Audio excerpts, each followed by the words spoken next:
ఆ క్షణం వరకు మనకి నిజంగా ఏం తెలియదు. నువ్వు నచ్చావు ఎగ్జాక్ట్గా చెప్పాలంటే ఒక 1 month పాటు చాలా ప్రెషర్లో ఉన్నాను సార్. ఎందుకంటే టేక్ ఆఫ్ ముందు అసలు ఎలాంటి కథ చేయాలి అనే దానికి నేను మిమ్మల్ని విజయభాస్కర్ గారిని ఇద్దరిని రెచ్చగొట్టేశాను. నేను వెంకటేష్ గారికి కథ చేసేస్తున్నానని చెప్పేశాను మీ ఇద్దరికి. సరే మీరు మీ అనుభవం కొద్దీ పెద్ద ఎక్కువ ఆవేశపడకుండా సర్లేసి ఎక్కువ ప్రెషర్ ఫీల్ అవ్వడానికి take your time and do it, let us see ఎలా జరిగితే ఎలా జరుగుతుంది అన్నట్టు చెప్పారు మీరు. ఎందుకంటే మీరు అసలు ఒక్కసారి కూడా ఫోన్ చేసి ఎంతవరకు వచ్చిందని అడగల. ఎందుకంటే మీకు తెలుసు అడిగితే ఇంకా ప్రెషర్ ఫీల్ అయిపోతాడని. ఒక 30 days కూర్చున్నాను నేను భాస్కర్ గారు. రోజు రావటం, ఆయన ఇంట్లో కూర్చోవటం, లేదంటే నా రూమ్లో కూర్చోవటం, లేదంటే శ్రవంతి ఆఫీస్కి రావటం, కొమ్మం తింటాం, వెళ్ళి పడుకోవటం తప్ప అసలు ఏమి అసలు ఒక 20 days 30 days అయితే ఏమీ రాలేదు sir. Nothing was in my mind. ఒకరోజు సడన్గా నాకు కళ అనుకోవచ్చు సార్, అది మీరు కళ లాంటిది నిద్రపోతుంటే వచ్చిందో ఏంటో అలాంటి ఫీలింగ్. ఏంటంటే ఒక కాలనీలో ఒక అమ్మాయి తాలూకు ఎంగేజ్మెంట్ జరుగుతుంది. ఫస్ట్ చెప్పింది గుర్తుందో లేదో, ఎంగేజ్మెంట్ జరుగుతుంది.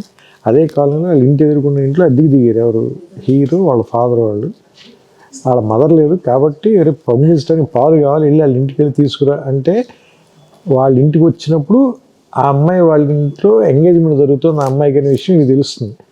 అక్కడ వాళ్ళిద్దరు మొట్టమొదటి పరిచయం. అక్కడి నుంచి లవ్ స్టోరీ స్టార్ట్ చేద్దాం సార్. ఎందుకంటే ఎవరైనా ఇప్పుడు దాకా ప్రీ క్లైమాక్స్లో కదా హీరో హీరోయిన్కి వేరే వాళ్ళతో ఎవరితో ఎంగేజ్మెంట్ అవడం. Suppose if it is the Inception point వేస్తే అంటే అప్పుడు మీరు అన్నది కూడా నాకు చాలా కష్టం కదా, మరి మిగతా సినిమా అంతా ఎలా నడుపుతుంది, పైన ఎట్లా నడుపుతుంది దీని మీద, అది నీకు ఎక్కడ ఇబ్బంది అనిపించుకున్నాను చెప్పాలి. ఏదో ఒకటి అంటే వైల్డ్గా కథ చెప్పేయటం కూడా కాదు కదా మన ఉద్దేశం. So it has to be under the society నార్మ్స్లో ఉంటూ ఎట్లా చేయగలవు నువ్వు అంటే then it started flowing sir.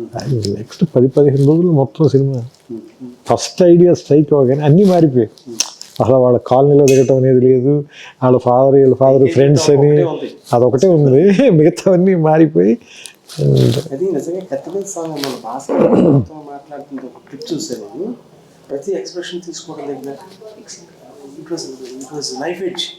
ఎక్కడ దాటా నువ్వు రాయటం, తను ప్రజెంట్ చేయటం కానీ యాక్టివిటీస్ పెర్ఫార్మెన్స్ అది అసలు మనం అంటే అంత ఫాస్ట్గా కంప్లీట్ అవుతుంది అనేది నేను ఊహించలేదు. స్ట్రైక్ అయ్యి అప్పుడు నాకు భయం వచ్చేసింది. ఏంటంటే మనం అనవసరంగా ఇది కమిట్ అయినట్టున్నాం మనం. నేను చెప్తాను, నాకు October 13న నువ్వే కావాలి రిలీజ్ అయింది. సో ఆ జోష్లో వాటిలో నువ్వు దేవరం వెళ్ళటం, లేకపోతే నేను అక్కడెక్కడ పార్టీలు చేసుకోవటం. నవంబర్లోనూ ఎప్పుడు మరి సినిమా స్టార్ట్ చేసేద్దామా అనుకుంటే ఫిబ్రవరిలో మనం సినిమా షూటింగ్ స్టార్ట్ చేసాం. నువ్వే కావాలి 100 days అప్పుడు దేవి భాస్కర్కి వెళ్ళాము, చెన్నై రికార్డింగ్లో ఉన్నాం. Piano song recording. అలా ఆశాసేని క్యారెక్టర్ రావడానికి ఒక రీజన్ గుర్తుంది.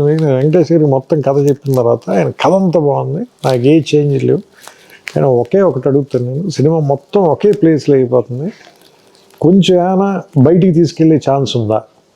అలా అని ఈ కథలకు ఎసెన్స్ పోకూడదు. నువ్వేమైనా ఆ విషయంలో ఆలోచించంటే అప్పుడు ఇమీడియట్గా అది ఊటీ వెళ్తే ఎలా ఉంటుంది.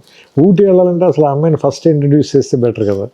సో అలా ఫస్ట్ హాఫ్ జస్ట్ ఇంట్రడ్యూస్ చేయొద్దు, ఓ సాంగ్ ఉంటే బెటర్ కదా. సో అలా ఆ సాంగ్ వచ్చింది. సో దానివల్ల 2 సాంగ్లు వచ్చాయి. సెకండ్ హాఫ్లో బోనం ఉత్సవాలు వచ్చింది, ఫస్ట్ హాఫ్లోనేమో ప్రియతమ పాట వచ్చింది. అంటే భాస్కర్ గారికి ఏమో 6 పాటలు ఉండాల్సింది. అవును, వాళ్ళిద్దరు ఆర్మీ కనెక్షన్ కదా. శాస్త్రి గారు కూడా అదేనా, ఇది భువన్ చంద్ర పాట అయ్యాది. ప్రీతమ అని రాసినట్టున్నారు కదా, భువన్ చంద్ర గారు రాసినట్టున్నారు ప్రీతమ పాట, పియానో సాంగ్.